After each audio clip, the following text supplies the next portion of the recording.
Hello students, आपके अपने YouTube channel we winners में आपका बहुत बहुत स्वागत है। आज हम लोग एक बड़े ही अच्छे इंटरेस्टिंग टॉपिक पे बात करने वाले हैं। तो आज वीडियो को लाइक कीजिएगा, कमेंट कीजिएगा, शेयर कीजिएगा और अगर आज आप मेरे चैनल पे नए आए हैं, पहली बार आए हैं, तो सब्सक्राइब भी जरूर कर लीजिएगा। तो चलिए स्टार्ट करते हैं। आज का हमारा टॉपिक है प्रकृतिवाद।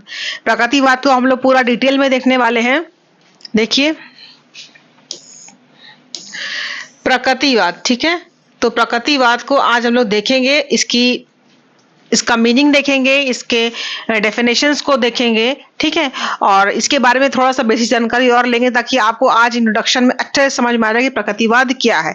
प्रकृतिवाद जैसा आप इसके नाम में देख रहे हैं, यहाँ पर प्रकृतिवाद जैसा आप इसके नाम में देख रहे हैं, प्रकृति और यहाँ पे नेचर लगा हुआ है। यानी कि आपको नाम सही समझ में आ रहा होगा कि आज जो हम टॉपिक लिए हैं, इस टॉपिक में हम किस बात पे फोकस करेंगे। प्रकृति पे फोकस करेंगे और नेचर पे फोकस करेंगे, यानी कि इंग्लिश में नेचर पे फोकस करेंगे। लेकिन इसमें आपको कुछ चीजें और भी हैं जो डीपली समझ में आती हैं। वो ये है कि आप ये समझिए कि प्रकृतिवाद आदर्शवाद का उल्टा था, ठीक है। वहां पर आदर्शों पे बहुत फोकस किया गया था, लेकिन प्रकृतिवाद ने कहा कि ये जो संसार बना है, सब कुछ जो बना है, ये सब कुछ किस चीज से बना है? एक पदार्थ यानी कि मैटर से बना है। और जब मैटर की बात आती है तो प्रकृतिवाद में बात आती है चीजों के फिक्स होने की, साइंस की बात आती है, कॉज एंड इफेक्ट की, कारण परिणाम की बात आती है। तो ये, और जो आदर्शवाद था वो आपका ईश्वर पे बहुत फोकस करता था, विचारों पे, मूल्यों पे। लेकिन यहाँ पर ऐसा कुछ भी नहीं है। ना यहाँ पे ईश्वर पे फोकस करेंगे, ना यहाँ मूल्य पे फोकस करेंगे, ठीक है, ना आदर्शों पे फोकस करेंगे। ये किस फोकस करेंगे? मैटर पे, पदार्थ पे फोकस करेंगे, प्रकृति पे फोकस करेंगे, सब कुछ प्रकृति पे। कि बच्चे को प्रकृति से रिलेटेड या प्रकृति के सानिध्य में, उसके इर्द गिर्द, उससे संबंधित करके शिक्षा देनी चाहिए, ठीक है। कारण परिणाम पे फोकस करेंगे, साइंस पे फोकस करेंगे, तो बहुत कुछ देखेंगे। आइए देखते हैं डिटेल में, ठीक है। देखिए भाई, प्रकृतिवाद, ठीक है। तो प्रकृतिवाद का मतलब यहाँ भी प्रकृति, यहाँ भी प्रकृति। तो आपको समझ में आना चाहिए कि आज के टॉपिक में प्रकृतिवाद में प्रकृति पे बहुत फोकस किया गया, ठीक है। आगे देखो भाई, यहाँ पर क्या लिखा है, इसको ऐसे करो। अब देखो, प्रकृतिवाद एक दार्शनिक विचारधारा है, ठीक। आपको ये बात पता होनी चाहिए कि समय के साथ साथ चीजें बदलती हैं। कैसे बदलती हैं? क्योंकि हमारी सोच बदलती है। ये जो प्रकृतिवाद है, आप देख रहे हैं ये चीज, ये क्या है? ये एक तरीके की सोच है, एक विचारधारा है। एक टाइम पीरियड पे, एक समय पर कुछ लोग कुछ तरह की विचारधारा को मानने लगते हैं। शिक्षा शास्त्री हैं और भी लोग हैं। तो जब वो उसका इम्पैक्ट हमारे एजुकेशन सिस्टम पे पड़ता है, सब पे पड़ता है, सोसाइटी पड़ता है, तो हमारे एजुकेशन सिस्टम पे पड़ता है। और वो कैसे एजुकेशन को डिस्क्राइब करते हैं, उस हिसाब से बच्चों को शिक्षा दी जाती है। तो सबसे पहले प्रकृतिवाद को जानिएगा। आपके प्रकृतिवाद सोचते ही क्या थे? तो ये एक ऐसी विचारधारा है जो पदार्थ को आधार एवं यथार्थ मानती है। मैंने बताया ना कि इन्होंने कहा कि सब कुछ किस चीज से बना है? एक मैटर से बना है, पदार्थ से बना है, तथा जगत, जीव और मनुष्य उन सभी उसी से निर्मित है। ये देखिए, इन्होंने कहा पदार्थ, इसका मतलब मैटर है इंग्लिश में, ठीक है। ये जगत, जीव और मनुष्य उसी से निर्मित है, इसके अलावा अन्य का अस्तित्व नहीं है। तो इन्होंने यहाँ पर किस चीज से फोकस किया? पदार्थ पे फोकस किया, मैटर पे फोकस किया, और कहा कि सब कुछ उसी से निकल के आया है। तो इसके अनुसार इन्होंने जो ये पदार्थ पे फोकस किया, तो ये कहीं ना कहीं साइंस की ओर जाने लगे, ठीक है। ये साइंस की ओर जाने लगे। अब इसको देखिए, प्रकृति के नियमों की भांति मनुष्य के व्यवहार में कारण और परिणाम का नियम लागू होता है। अब प्रकृति के नियम क्या होते हैं? प्रकृति को समझिए आप, सिंपल तरीके से मैं बताऊंगी आपको कि सुबह आप उठते हैं तो अपने टाइम पे सूरज उगता है, ठीक है। और जब आप शाम होता है, सनसेट हो जाता है, सूरज डूब जाता है। उसका एक नियम है। ऐसा तो नहीं है ना कि वो हमारे और अपने मूड के अकॉर्डिंग, कभी मूड आया तो निकला, कभी मूड आया तो नहीं निकला। आज उसके वैल्यूज ने कहा हमें निकलना चाहिए तो हम निकलेंगे, अगर आज हमारा मन नहीं है, हमारे आदर्शों के खिलाफ है निकलना, तो हम नहीं निकलेंगे। ऐसा कुछ नहीं होता। प्रकृति के नियम फिक्स हैं। अगर सुबह सूरज निकलता है तो निकलेगा, शाम को सूरज डूबता है तो डूबेगा। इसका मतलब, और ये जो फिक्सेशन होता है, फिक्स्ड बातें होती हैं, ये साइंस में होती हैं कि आप जो कुछ भी करेंगे वो साइंस के अकॉर्डिंग जो चीज जो रूल है अगर वो रूल बदलेगा नहीं, ठीक है। जैसे आपको मैंने बताया सिंपल तरीके से कि पानी का अगर रूल है H2O, तो ये इस सूत्र के अनुसार अगर पानी बनता है तो इसी सूत्र के अनुसार पानी बनेगा, पानी का कोई और सूत्र नहीं बन सकता। ये हमारे और आपके मूड और बिहेवियर पर डिपेंड नहीं करता, जो है वो है, ठीक है। तो जो अगर यहां पर ये कह दिया गया कि अगर कुछ एक कारण है तो उसका वही परिणाम होगा, ठीक है। तो इन्होंने जो कारण और परिणाम की थ्योरी दी ये साइंस पर डिपेंड करती है, और प्रकृति के नियम भी फिक्स होते हैं, इस बात को आपको समझना चाहिए, ठीक है। प्रकृति के नियम फिक्स होते हैं, ये आपको समझना चाहिए। तो इसी के अनुसार कारण और व्यवहार भी फिक्स होता है किसी भी चीज में। अब ये चूंकि प्रकृतिवाद ने जो हम अपने शिक्षा शास्त्र में पढ़ रहे हैं, तो निश्चित सी बात है कि स्टूडेंट और मनुष्य की बात होगी तो मनुष्य के बिहेवियर की बात भी यहाँ करते हैं कि उनके बर्ताव में भी कारण और परिणाम लागू होता है, क्योंकि ये प्रकृति के नियमों को फॉलो करते हैं। और प्रकृति के नियम कैसे होते हैं? फिक्स होते हैं। अगर ये है तो है, और उसके बाद ये कारण अगर आएगा तो परिणाम ये आएगा ही आएगा, ठीक है। नेक्स्ट है प्रकृतिवादी विचारक ईश्वर की सत्ता, ईश्वर की स्वतंत्रता, आत्मा की अमरता तथा पारलौकिक जगत की सत्ताओं को स्वीकार नहीं करते। ये प्रकृति को संपूर्ण तत्व मानते हैं। इस प्रकार प्रकृतिवाद आदर्शवाद के विपरीत है। देखिए, इन्होंने ईश्वर की सत्ता पर आदर्शवाद ने जोर दिया था, आत्मा की अमरता पर, पारलौकिक जगत पर, ये सब आदर्शवादी ये बात करते थे। लेकिन ये केवल प्रकृति को ही संपूर्ण मानते हैं, इसीलिए क्या है, ये आदर्शवाद के विपरीत है, उल्टे हैं, विपरीत है, अपोजिट है। प्रकृतिवादी विचारक का मत है कि सभ्यता एवं सामाजिक विकास के कारण मनुष्य एवं प्रकृति के बीच एक लंबी दूरी हो गई है, क्योंकि हम लोग जैसे जैसे डेवलप होते जा रहे हैं नेचर से दूर होते जा रहे हैं। इसके कारण उन्हें स्वाभाविक सुख और शांति नहीं मिलती। अतः आवश्यकता है इस बात की है कि मनुष्य को पुनः प्रकृति के संपर्क में लाया जाए, जिससे कि वह शांतिपूर्ण, सरल, स्वाभाविक और प्राकृतिक जीवन व्यतीत कर सके। यहाँ पे इन्होंने एक चीज और फोकस करी कि जो नेचर है इसके संपर्क में रह करके, इसके साथ रह करके, आप देखिए कि जब कभी बहुत मूड डिप्रेस्ड होता है तो आप एक अच्छे से गार्डन में या कहीं जहां पेड़ पौधे होते हैं वहां पर आप जाते हैं, थोड़ा सा शांति से बैठते हैं, तो आपको, आपके मन को, आपके माइंड को बहुत शांति मिलती है।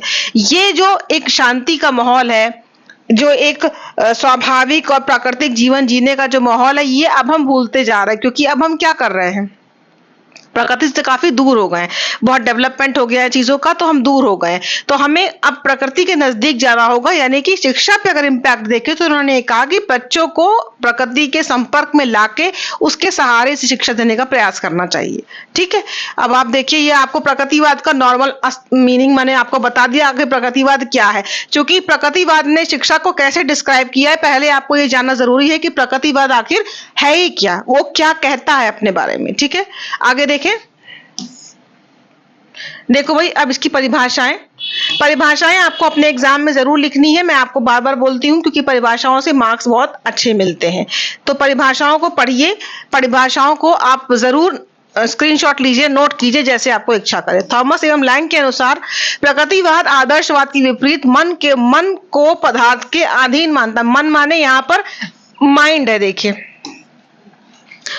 और विश्वास करता है कि अंतिम वास्तविकता भौतिक है, आध्यात्मिक नहीं। यानी कि इन्होंने ये बात करी कि आध्यात्मिकता की ओर फोकस कौन करता था, ये आदर्शवादी फोकस करते थे। लेकिन इन्होंने क्या कहा, भौतिक, यानी कि ये फिजिकल साइंस, जो नेचर है वो क्या है, जो नेचर है, भौतिक प्रकृति जो है आपके चारों तरफ है, वो भौतिक है, ठीक है। उसको आप देख सकते हैं, महसूस कर सकते हैं।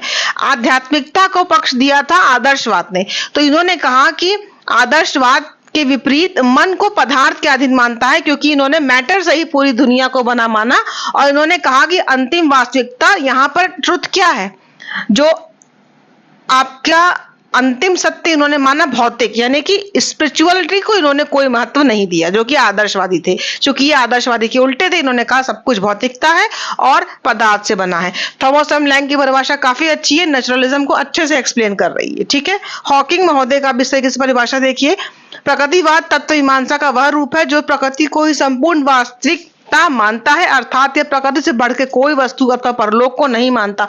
मतलब इन्होंने कहा कि प्रकृति सब कुछ है। दो तरह की प्रकृति हो जाएगी, एक होगी बालक की प्रकृति और दूसरी होगी वो प्रकृति जो आपके चारों तरफ है। ये दोनों प्रकृति की बात यहाँ पर हो रही है, क्योंकि इन्होंने कहा कि बच्चे को एक नेचुरल माहौल में, यानी कि उसका जो डेवलपमेंट होता है, उसकी जो इंटरेस्ट है, उसके जो एटीट्यूड, जो भी उसका क्षमता है, उसके अकॉर्डिंग शिक्षा दीजिए, ताकि जो नेचुरल माहौल है उसमें उसका डेवलपमेंट हो सके। और एक जो चारों तरफ प्रकृति है उसके संपर्क में, तो ये प्रकृति को सबसे ज्यादा फोकस करते हैं। ये हॉकिंग महोदय का आपका स्टेटमेंट काफी अच्छा है, ये भी आप ले सकते हैं। एग्जाम में जो भी चूज करें आप लिखिए, हिंदी और इंग्लिश दोनों में, ठीक है। आगे देखिए भाई, अब इसके फंडामेंटल प्रिंसिपल, जिसके आधार पे आपको समझ में आ जाएगा कि प्रकृतिवाद आखिर क्या है, बहुत आराम से। पहला है कि देखो, प्रकृतिवाद के आधारभूत सिद्धांत, फंडामेंटल प्रिंसिपल्स ऑफ नेचुरलिज्म, ठीक है। पहला है कि प्रत्येक वस्तु प्रकृति से उत्पन्न होती है, उसी में विलीन हो जाती है। आपको समझ में अब तक आ गया होगा, इन्होंने प्रकृति पे फोकस किया था, तो बिल्कुल हर चीज प्रकृति से उत्पन्न होती है, उसी में विलीन हो जाती है। ये इनका पहला सिद्धांत है। दूसरा, संपूर्ण जगत एक विशालकाय मशीन की भांति है। मशीन क्या है? सुबह सूरज उगता है और शाम को सूरज सनसेट हो जाता है। ये क्या है? एक मशीन कैसी होती है? आपने एक स्विच ऑन किया और मशीन जैसे चलती है, वो हर बार 10 स्टेप में कोई मशीन अगर चलती है तो वो, या जैसे आप कंप्यूटर ऑन करते हैं तो उसके जो स्टेप है 2-3 वो आप फॉलो करते हो और आपकी मशीन चालू हो जाती है, कंप्यूटर चालू हो जाता है। उसी तरीके से मशीन है। मशीन क्या होती है? या मोबाइल क्या होता है? आपने स्विच ऑफ का बटन ऑन किया, स्विच ऑन किया, मशीन ऑन हो गई, स्विच ऑफ किया, मशीन ऑफ हो गई। यानी कि वो एक सिस्टमैटिक तरीके से चलती है, उसमें बदलाव नहीं होता। ये नहीं कि हम कोई और बटन दबा देंगे तो मोबाइल बंद हो जाएगा, नहीं। स्विच ऑफ का एक ही बटन है, उसी से स्विच ऑफ होगा ना। तो संपूर्ण जगत एक मशीन की भांति है, इन्होंने कहा, क्योंकि साइंस क्या है? फिक्स है। तो वैसे ही मोबाइल या कंप्यूटर या लैपटॉप, आप मशीन में एक सिस्टम होता है, वो मशीन हर बार उसी तरीके से चलती है। उन्होंने कहा इस जगत के संपूर्ण समस्त चर और अचर उस मशीन के अवयव पुर्जे हैं। मतलब जितने भी लोग हैं, जो चर है या अचर है, सब उस मशीन के पार्ट है। क्योंकि इन्होंने बोला कि सारा संसार मैटर से बना है और हर चीज उसी से बनी है और प्रकृति से बनी है, प्रकृति में विलीन हो जाती है। नेक्स्ट है, केवल प्राकृतिक विज्ञान ही वास्तविकता की व्याख्या कर सकने में समर्थ है। क्योंकि इन्होंने कहा, आपको मैंने बताया, मशीन पे फोकस किया, इन्होंने कारण परिणाम पे फोकस किया, इन्होंने विज्ञान पे फोकस किया, इन्होंने प्राकृतिक विज्ञान पे फोकस किया, ठीक है। वैज्ञानिक ज्ञान ही अंतिम ज्ञान है। सबसे ज्यादा जो इन्होंने जिस सब्जेक्ट फोकस किया वो विज्ञान था।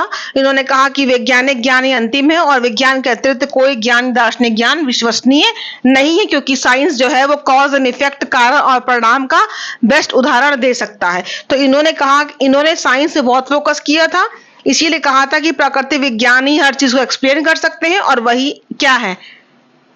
अंतिम या जो आपको कहे ट्रुथ है, वो यही है कि वैज्ञानिक ज्ञान ही सत्य है, ठीक है। नेक्स्ट है, प्राकृतिक नियम अपरिवर्तनीय है। बिल्कुल, प्राकृतिक नियम अपरिवर्तनीय है। सूरज सुबह उगता है, शाम को डूबता है, इसमें कोई परिवर्तन नहीं होता। वे ही सब घटनाओं, क्रियाओं को स्पष्ट कर सकते हैं। यानी कि इन्होंने एक तरीके से एक्सप्लेन करना चाहा, किसके माध्यम से? प्राकृतिक विज्ञान के माध्यम से हर चीज को एक्सप्लेन करने की कोशिश की है, विज्ञान को फोकस किया है, ठीक है। इसीलिए कारण परिणाम को, इसमें इन्होंने मनुष्य को भी शामिल किया, क्योंकि ये सारे रूल किस पर लागू होने वाले हैं? ये सारे रूल इन्होंने कहा मनुष्य, कहा है ना कि प्रत्येक वस्तु उसी से उत्पन्न होती है, उसी में विलीन हो जाती है। सब कुछ, चर अचर, सब कुछ उसी में शामिल हो जाता है, ठीक है।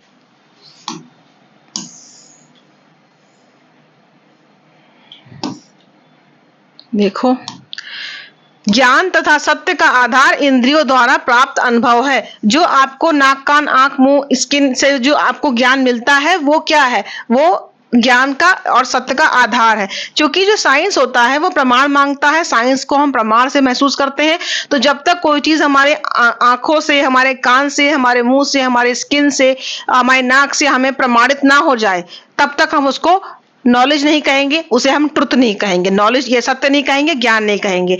तो उन्होंने कहा कि ज्ञान वो है जो इंद्रियों से हमें प्राप्त हो। नेक्स्ट, कोई भी वस्तु पूर्ण रूप से ना तो अच्छी होती है ना बुरी होती है, ये इनका एक रूल है।